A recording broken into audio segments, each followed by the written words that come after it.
Well, how's everybody doing? Figured I'd make you a quick update on the T-bucket. I work fast, and that's not easy to do by myself. I got the cab off of it, got the bed off of it. There's a diamond plate on the back of that, so it's sitting on the diamond plate, so that's cool. I ain't gonna scratch nothing. That was a pain right in the butt to get off there, but it's enough out of the way to where I feel like it's going to get all scratched up, so I'm going to have to move that.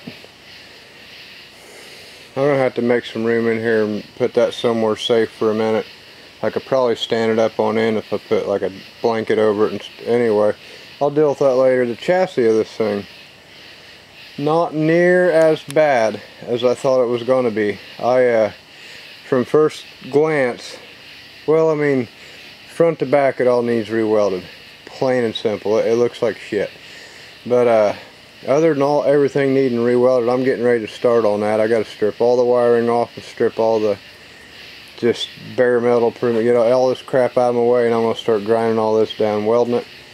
And the front end, you cannot use a rack and pinion steering system on a front end like this. And first off, this is all seized up when I got it. I finally got it broke loose to where I can turn the wheel a little bit, but the maximum travel on that is like not very much, and it's not enough. You can turn a little bit to the right and a little more to the left, and you can go straight, but you can't really turn right. And I like to turn right sometimes, but the deal is, you see I got some ratchet straps holding that front end tight. Here's the deal. That leaf spring is on a set of shackles, and that front axle hangs from them shackles. So that front axle is allowed to go side to side like this, and it has a little bit of play in it, and it self-centers from the weight of the vehicle, but it's allowed to go side to side. It's not allowed to go front and back like this, and it's not allowed to twist. Not supposed to twist.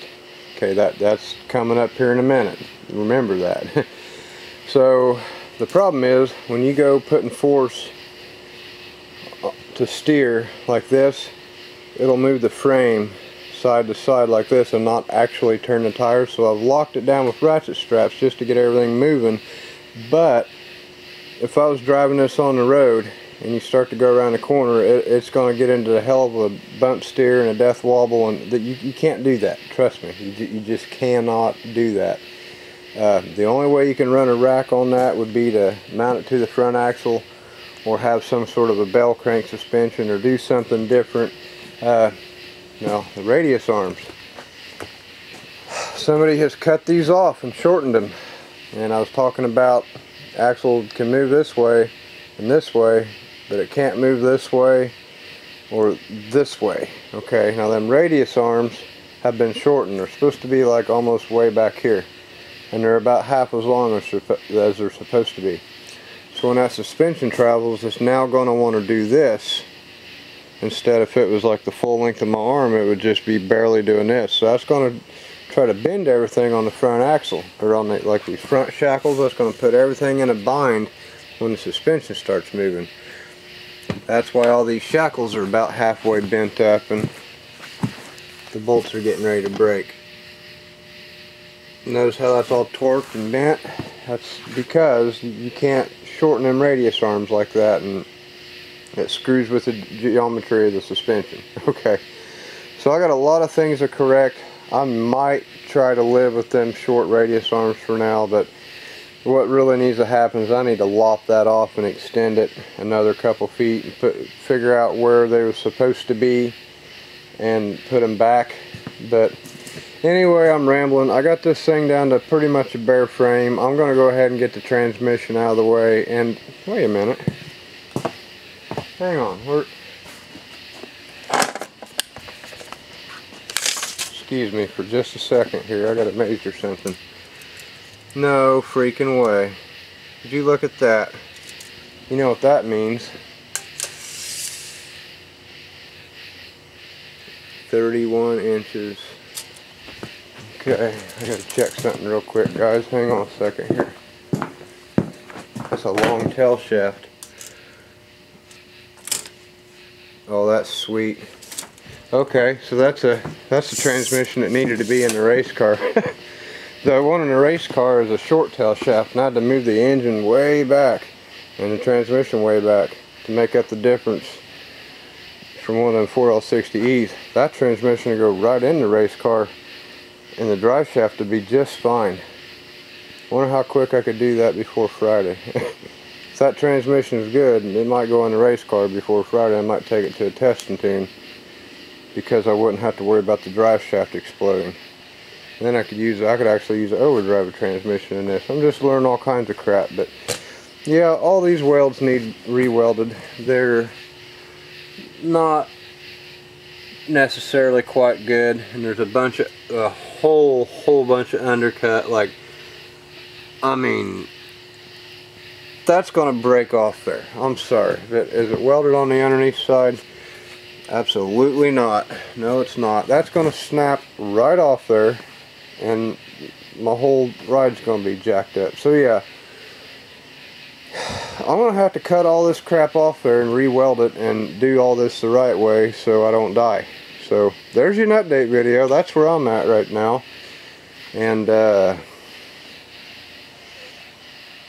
yeah, also I haven't checked the other 3 rims, but I noticed right off the bat this rim is busted, like bad, and that's part of the structure of the rim. You kind of need that, so that's unsafe. Also, all 4 tires,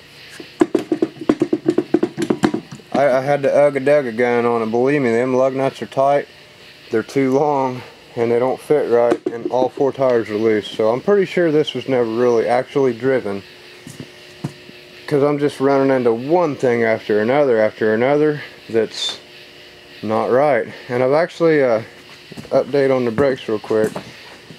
I put fluid in this and I've got it broke loose, and I cheated. There's a way. Don't worry about it. Anyway, when these stick all the way in to where they won't come back out and you can't pump up the brakes, there's a way you can cheat and force them back out. With one of those right there. Just saying, there's a way you can use a grease gun and make them force them back out. But anyway, I popped it loose, and now I'm starting to get some brake action going. It's starting to pump up. I think if I was to bleed the brakes, I could probably get all the brakes working, but they're all stuck, because this will pump up solid, and yep, still rolls, no problem. So, and also all this crap has to be redone, because if you can see, that's not really welded, and it's not, I mean, trust me, it's just not freaking welded. It's tacked. There's a little tacky right there.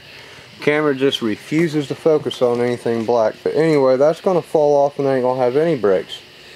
And all this welded together, pieces of crap welded to the other crap, that's going to, it's down to the bare frame. I got to start over, put it that way. Everything's all screwed up. So see you all in the next video.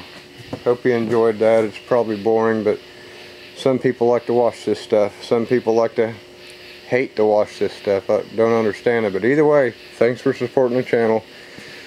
Share, rate, comment, subscribe, thumbs up, comment, whatever, all that good stuff, because my channel's in the crapper. It's not making any freaking ad revenue anymore, and